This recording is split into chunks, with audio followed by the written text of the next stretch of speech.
And I teach people how to shift their perspective, because it's been shown that your long-term happiness can be predicted by 10% of what you have right now. Your home, your car, your income, your bank statement, whatever. 10% of it is what you've got in your reality, and 90% of it is how you perceive what's going on in your reality. How do we really shift from that place of suffering, from that place of subconscious control? And not just a subconscious mind which is based on fear, but a subconscious mind that has been overwhelmed in trauma. How do we really shift from that place and begin to rewire? How do we begin to understand ourselves a little bit more when we are in that place of fear? Hello and welcome. Welcome to the Daily Soul Bytes show. I am your host, Bolaabimbola, frequency alchemist, energy practitioner, and life coach.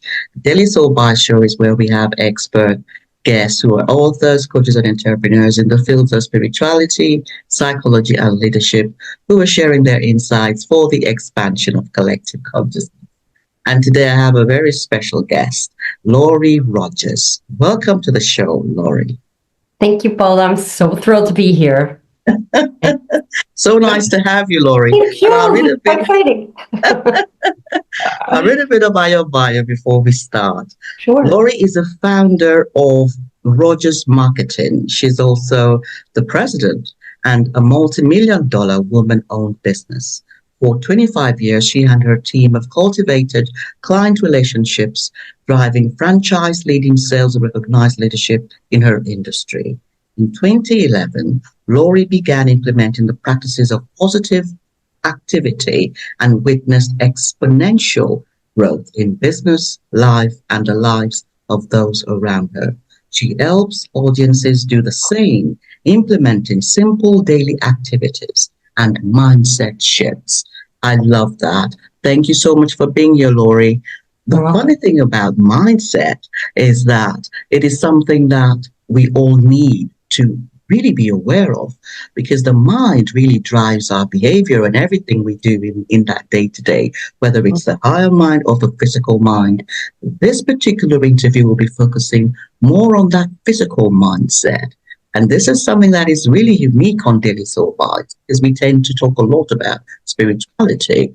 On this episode, we really want to look at how to really maximize the mind in that place where it allows us to transcend the limitations that we all have as we journey on the path. So lovely to have you here, Laurie. Could you tell us, really, how did you get to this place where you are now an expert on positive activity, and how people can, those who are watching this, will really want to become much more familiar with that mindset and how to really transcend it and make the best of it? How did you get to this? Because I know it's a journey. So how did you get to this place? So give us a bit about your background. Sure. My journey started about 13 years ago, actually, when we were in a place, if you remember, in 2011, we were just coming out of a recession here in the United States, and our business was shattered. I mean, we had just lost clients, we lost companies, we lost orders and quotes, and things were very strange and rocky and rough. And let me back up a little bit. I kind of grew up a little bit of a worry wart anyway, with a little bit of anxiety in me and worry and fear in the back of my mind always, right? And at that same time, we have a non-speaking son with autism that was transitioning from high school into the adult disabled world, which is a whole nother ball of wax. And we have a daughter who was injured playing a sport in college, and she was home recovering from her head injury. So I had all of these things happening at the same time, and I didn't have the skills or the resilience or the positive activities to really cope and deal and maneuver all of that. So it was a shaky time, and my daughter, because she couldn't drive because she had her injury, asked me to take her to a wellness fair. We went together to the wellness fair, and I picked up a couple books on law of attraction and mindset and how your thoughts create your reality. And I was like, whoa, time out. What are you talking about? I had no concept of that. I did not know that. I didn't understand that. I had never been taught that. And when someone said, well, of course, your life is your thoughts and your words played out. I'm like, wait, you mean I have control? And I went to a few more conferences. I read everything I could get my hands on. And as the years went on, I started to incorporate many of these practices that I had been learning. But not only that, more and more I read and learned, these activities are scientifically proven to increase your happiness level, to change that, software that's in your unconscious mind that's constantly, looking for things to worry about. So once I realized it was, scientifically backed, it had changed my life, my business, I said, whoa, time out. I need to teach this to people. They need a half an hour in the morning at the most, maybe sometime in the evening, and then shifting just their thoughts and their actions throughout the day. Those things are free to do. How can I not teach this? This is amazing. And I wish I had known earlier. I wish I had known as a teenager or a 20-something, or it's just starting out in our business. And then little by little, things started to shift and change, and our business grew exponentially. My client base grew, and I started teaching, and I got so jazzed and excited every time I would sit in a room or a conference room or in a corporate building in front of a sales team and explain this to people. And they would ask questions and get jazzed, and I'd hand out my journal, my workbook, and that's, to me, is amazing. That's how I got here. And then every time I learn something new, or I read another book, or I learned about the High Five Habit by Mel Robbins and read that book, I add it to the list of things that I do, and then I add it to the list of things I tell people to do, because I thought everybody knows this stuff, but they don't. So I just love teaching it and preaching it. I wouldn't say I preach, but I love to teach it. Yeah. I love that. I can see your passion for this, Laurie. Oh, It's powerful. It's lovely. And I do share with you, your parenting a son with autism. My son also has autism. He's nearly 30 now, and he's got severe learning difficulties as well. And it definitely is one of the themes that I think really gets us to go within. We really want it throws you into a place of overwhelm. Parenting on its own can be quite a game changer, I think. And then when you're parenting as a child with special needs, that takes it to another level. It's a sink or swim, and I definitely resonate and really understand and empathize. I think I get that. No one needs to tell you. You develop an audacity to really shift, because there's nothing like you being in the four corners of your empire, which is your home, and you find yourself needing to really dig deep to make that change. So I'd love to know a bit more about how you serve, Laurie.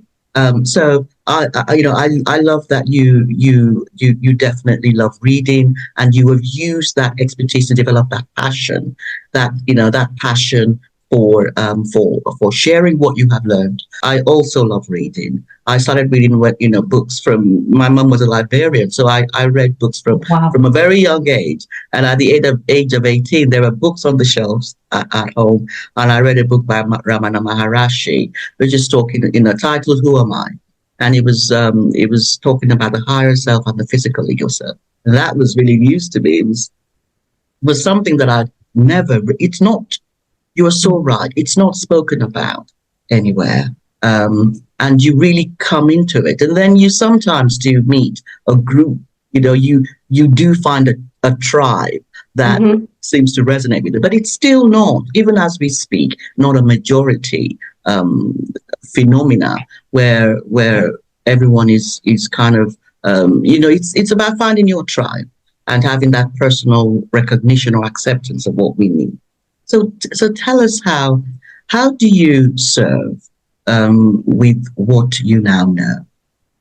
So I do a few different things. I do one-on-one coaching, either via Zoom or phone calls, to figure out or workshops, webinars. I like to do in-person workshops mainly. I do some speaking as well. And what I liked when I work one-on-one with someone and in a crowd, we all have goals. We all have wants and needs and desires, right, that we want. And I say, okay, so you want to get there, right? You want to have that relationship, that house, that new job, that raise, that money in the bank. And okay, so how are we going to get there? You have to stop wanting. So ask once and believe and know with total faith that the universe is bringing this to you.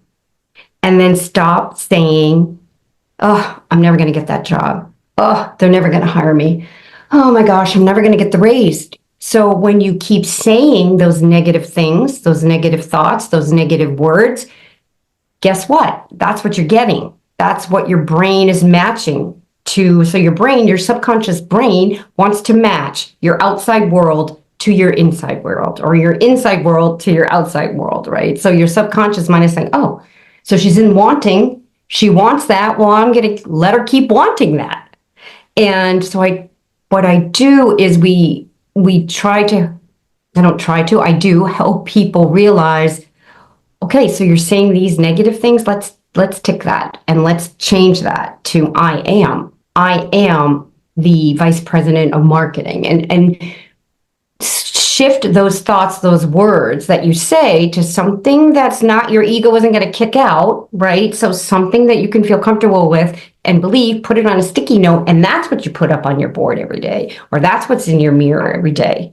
So I give people and I teach people the activities to help them rewire that subconscious brain so that they can garner what they desire. And not just that, but also raise their happiness level and their joy level. So these practices that I do and that I teach are scientifically based to raise that happiness level, to raise that joy level. Because when you do, and when you live in a higher vibration, right? We're all energy, right?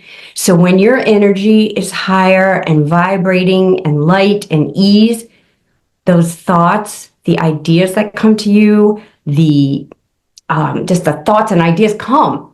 But if you're always negative and you're dark and you've got this thick, low energy around you, it's hard for those ideas and thoughts and good things to come to you. So yes, raising my resilience and my joy, or it's the same thing, your happiness level, your joy level, your resilience, it's all the same thing. And I'm not saying I'm here every day. What I'm saying is the days that I get bumped down a little bit, I've got the skills and the resilience to let that energy flow. Okay, tomorrow's another day. I'm going to do the best I can to feel better today, and use my practices and my skills that I've learned to get myself back up. So these activities that I teach have been proven to increase your resistance to illness. You have 37%. You sell about 37% more than your brain on negative or neutral.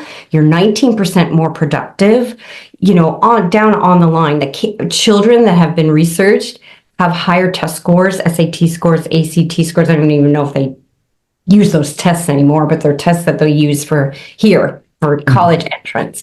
So I teach these skills that I do and that I have learned, and to help shift my own thoughts and raise my happiness level in my thoughts. And I teach people how to shift their perspective, because it's been shown that your long-term happiness can be predicted by 10% of what you have right now. Your home, your car, your income, your bank statement, whatever. 10% of it is what you've got in your reality. And 90% of it is how you perceive what's going on in your reality. So if you can shift your perspective a bit to say something like, during COVID, oh, this is the worst thing ever. This is terrible. This is horrible. People are dying. And yes, they were, and it was bad. But if you can shift your perspective, but I get to be home with my kids. I get to reorganize all of my closets. I get to do a puzzle with my child. I get to, really hone in and market to my clients in a different way. So it's about shifting your thoughts, your words, activities to keep your resilience up and your vibration lighter, and shifting your perspective on things. Yeah. Well, that's so powerful. I love that. I really love what you said about perspectives, because our perspectives, they're based on our thoughts. And, I've found that, I read somewhere that we definitely have over 60,000 thoughts going through our heads every day, every single day. And 80% of those thoughts are repetitive. And over 80% of those thoughts are also negative. So it is such a challenge to have perspectives that are positive. So I would love to know. Now, I also have a book talking about perspectives, Daily Slow Bytes. We were talking before we started, Laurie, and you said you love to meet people where they are. I would love to talk a little bit about, there's a lot of intensity going on at the moment. How do we really shift from that place of suffering, from that place of subconscious control, and not just a subconscious mind which is based on fear, but a subconscious mind that has been overwhelmed in trauma? How do we really shift from that place and begin to rewire? How do we begin to understand ourselves a little bit more when we are in that place of fear? The first thing I think I would suggest when I meet with someone is, from what I know and from what I've done, is that first thought that comes into your mind in the morning, that's that negative one. Can you write that down? Write that down. And then could you write down something that feels better than that? Like maybe the opposite of that. For instance, let's say you wake up, oh God, I'm never going to lose this weight. I'm so fat. I just hate this. Oh, I hate myself. Can you just sort of write down, I am fit and healthy and beautiful? Can you just shift these things a little bit, right? So start being aware and keeping track of those negative thoughts that you say, and writing the opposite, or something that makes you feel loving yourself and feel better about yourself on a sticky note. I talk about self-love and about the high five habit and about waking up in the morning, yourself in the mirror, in the eyes. And by the way, it took me 3 months to be able to do this, and tell yourself how much you love and approve of yourself. And that's one activity that I've done that's also been, you can read about that in the High Five Habit. Also Louise Hay's book, she talks about that a lot too. And trauma's tough. If I had to suggest something about trauma, I think it goes, I use energy. I don't do energy healing. I am a Reiki master, but it's not part of my practice. I just do it on myself and my child. I would offer to other people to say, okay, here's a few energy healers I know, and let's get to the root of the problem. Let's go back and see, did something happen in your childhood? Did someone say something mean to you in second grade? Did a relative say something to you, at 6 or 7 years old that's still in here, that's still stuck in here, and you sit with it? For instance, when I was 7, someone said to one of my relatives said to me, "Oh, Lori, you're the worrier in the family." So guess what I was? The worrier in the family. So I think that stuck with me for something. It wasn't until I was in my 50s I realized, oh, wait a second, that's what that's from? So, and that I wouldn't even call that trauma. That's not trauma. There's some deep dark, mean things that happen to us as children. And I didn't have any of that. In my perspective, with self-love is one of the first things I think you have to do. And then shifting those negative thoughts to more positive ones. And awareness. If you're not aware that what you're saying every day is affecting your life and steering your life, how can you change if you're not aware of that? Once you become aware that, oh, I'm steering the boat, nobody else is, I am, then you can start steering your own boat, right? And you can say the thoughts, the words that to yourself that you want to say, that you really want to hear. And you can tell your ego, listen, ego, thanks for reminding me of that, and that happened, and that, yeah, I'm scared about asking for a raise or whatever, the fear thing that the ego is telling us. But I don't need you right now. I've got this, and I can think about it this way. So I teach those little bit of tactics and those little things that I've learned along the way to help people just shift and crack it. It takes time, and you're just melting this cage of fear and worry. You're just melting it and melting it and melting it. And we all can heal. I do believe we all can heal. We all just need this. We need the skills, and we need the awareness, and we need to be taught how. At least I needed to be taught how. Yeah. Oh, that's so profound. Thank you so much, Laurie. I totally agree with you about awareness. Awareness is so key. Knowing that we are prime creators, but we are, at the very least, what we think matters. How we feel is based on what we are thinking. The mind is something that we need to become much more aware of. It is the basis of our transformation. I do want to touch on the fact that you mentioned energy healing, because that is a spiritual practice. It's a spiritual modality. And sometimes because I also started out, I worked with a lot of teachers. Eckhart Tolle has a spiritual basis, but Tony Robbins was one of my earliest teachers, and he's somebody who focuses on mind over matter. He teaches you how to walk on hot coal while saying the words "coolmos." So you're walking on something that's very hot, but you don't get burned because you are thinking you are walking on coolmos. And that particular physical exercise was a game changer for me personally. Everybody needs something. I think we all get there. We all get to a place where you know that this mind can actually determine my experience. Determine my experience. I can either think I am worthy or I can think I am not. And it's a choice. But we often start out thinking what we're thinking cannot change. But the thoughts that are coming in our minds, we are powerless. And this is why I love sharing perspectives and experts on Daily Soul Bytes that really emphasize the fact that it's very transient. Our thoughts can be positive, negative, or neutral, where there's no judgment. So it's really, really powerful. So I love that self-awareness, being aware of those thoughts and being willing to begin to gain some kind of mindfulness over those thoughts is so key. And I would love you to share with us, Laurie, the high five you mentioned.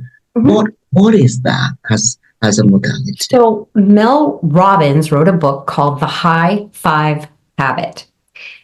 Basically what it is when you wake up in the morning, you walk into your bathroom, you look yourself in the mirror, you give yourself a high five in the mirror, and you say something kind and wonderful to yourself.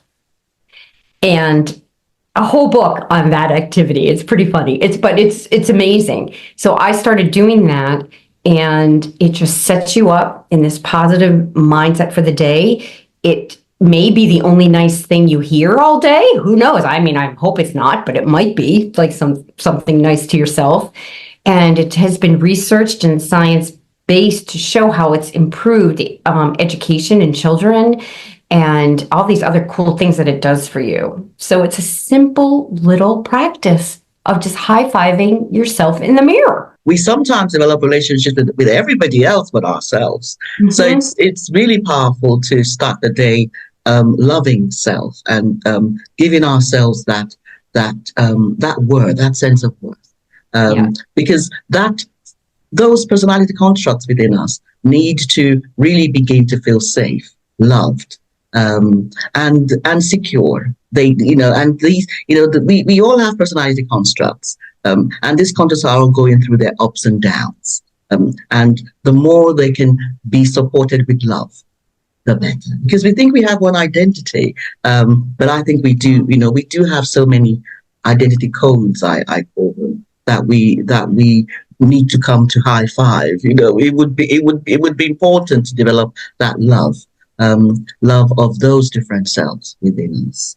And I would love you to share, Laurie, what are the kinds of things that you encourage those who have parents, who are parents of children with special needs? Because this is a personal experience for both of us. I do workshops and speaking about that for special needs parents. And it's sort of the same concepts of when you were mentioning earlier about the overwhelm. Parenting is overwhelming to begin with, but when you have a special needs child, especially one with autism that's non-speaking and you don't know what they need or want or what have you, I talk about the top 10 things that I would, if Craig were 3 again today and just being diagnosed today, I'd take him through the top 10 things I would do. And not only that, I talk about self-care, self-love, self-care, because if your mindset is good and in a good space, your child is so connected to your energy that your child's space will be better too. So if you're anxious and worried and constricted and mad and angry all the time and resenting and you name it, your child's going to feel that energy. At least this is the experience I have had with my son. And if the more I stay calm and in love and compassion and worthiness and helping others and appreciating, he is too. He is too, because we're so connected. And I bet you and your son are very well connected like that as well. So I talk about that, and it's the first time a parent has heard that. I talk about the top 10 things I would do, and I do now. I'm a huge advocate for spelling to communicate, which so Craig is 33. When he was 31, the universe hit me over the head twice, by the way, of this idea to learn about spelling to communicate, which is a method the non-speakers use to point to letters on a letterboard. I wish I had one here with me, to spell out what they want to say. So I said, okay. So the second time someone told me about it, all right, I better research this. I took Craig to a practitioner about 2 hours from our home. At the time, it was the only one in New England that was doing it. He took the poker and immediately spelled out the answers to her questions. I was like, whoa, wait, what is happening? And not only did he spell out the answers to her questions, because she read him a lesson, she asked him a question about something that wasn't in the lesson. For instance, she said, Craig, what is another word for sun? S-U-N, sun. And he spelled out S-O-L. And I said, Crystal, how did he know that? She goes, Laurie, he's got so much knowledge. Just because you can't do this and speak with your mouth doesn't mean you don't have thoughts and words and goals and education in your brain, because that's stored in a different section of your brain. So now, 2 years into it, we see Craig is doing biology and chemistry, algebra. We're learning American history, world history, and he's so smart. He blows us away every day. He started an Instagram account and a blog to write about how he feels about his life and not being able to speak, and how he wants to have friends. He wants to have a girlfriend. It's changed our lives. So I do a lot of speaking about that. So it's just one, and now it's like, oh my, now I'm doing like 15 things. Yes.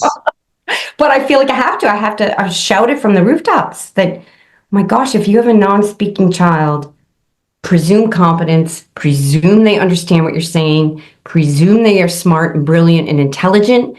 It's just they have apraxia and their motor cortex isn't working right. So the message are leaving the motor cortex, but it's not getting here to make it happen correctly. So that's a whole nother podcast episode. We could talk about that. It's really exciting. Oh, I wanted to touch on it because just as soon as you said it, I knew it was not a coincidence, and it's important for us for both of us, because I'm also a legal advisor. I support parents of children with special needs to actually advocate for their children as well. You do end up using that experience as a part of your life. What we do, it's not what has happened in terms of being, because a lot of the times we do not know the state of mind of our children with special needs until they have been born and they have lived a few years, sometimes even a decade. So it's something that takes us by surprise, and how we handle it is really powerful. And I love what you said about you learned that you first of all have to get calm. That the more calm you got, the more you could see his condition. You could see you could see that profound change, because there's always improvement. Especially when we attend, there's always improvement. But the more, the reflection that we see becomes more profound when we are actually also developing that change within us, developing that love. We see that love for our sons, for our daughters. And my son is now a trainee sous chef, here in London, and he's doing very well. I mean, his recipes are in pictures. So this is an interesting thing that, the recipes are not in words, they're in pictures, and he just gets in there and he makes all kinds of dishes which are sold. These are a commercial cafe. So he's totally phenomenal. He doesn't chit chat. He uses an iPad to communicate. There's a communication app that he uses to communicate. But this is the phenomenal aspect of becoming much more positive within our own selves. We allow the possibilities that are there. They're always there, but we don't see it because we're vibrating at a different frequency. And our perspectives are not are more based on fear. They are lower perspectives based on fear, which have a place.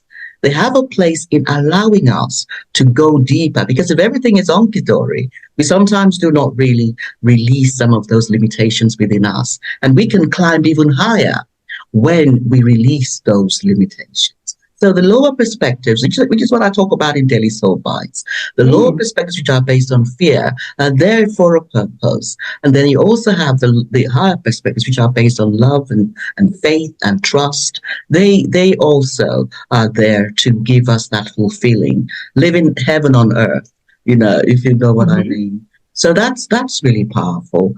Thank you so much for sharing your experience with us, Laurie. I love that we share that as an experience, as a theme. And I would love you to share where people can find you. Of course. My website is positiveactivity.net. And from there, you can link to me on Instagram, Facebook, and LinkedIn. But so go to positiveactivity.net, and you can also sign up for a workshop, a webinar, or one-to-one conversation. So it's fun. Thank you so much for joining me today, Laurie. Thank you. Thanks for having me. Connect with Laurie Rogers. She definitely has a passion and the expertise to support us to really maximize the potential of our physical minds. I look forward to seeing you again on the next episode of Daily Soul Bytes Show. Bye-bye.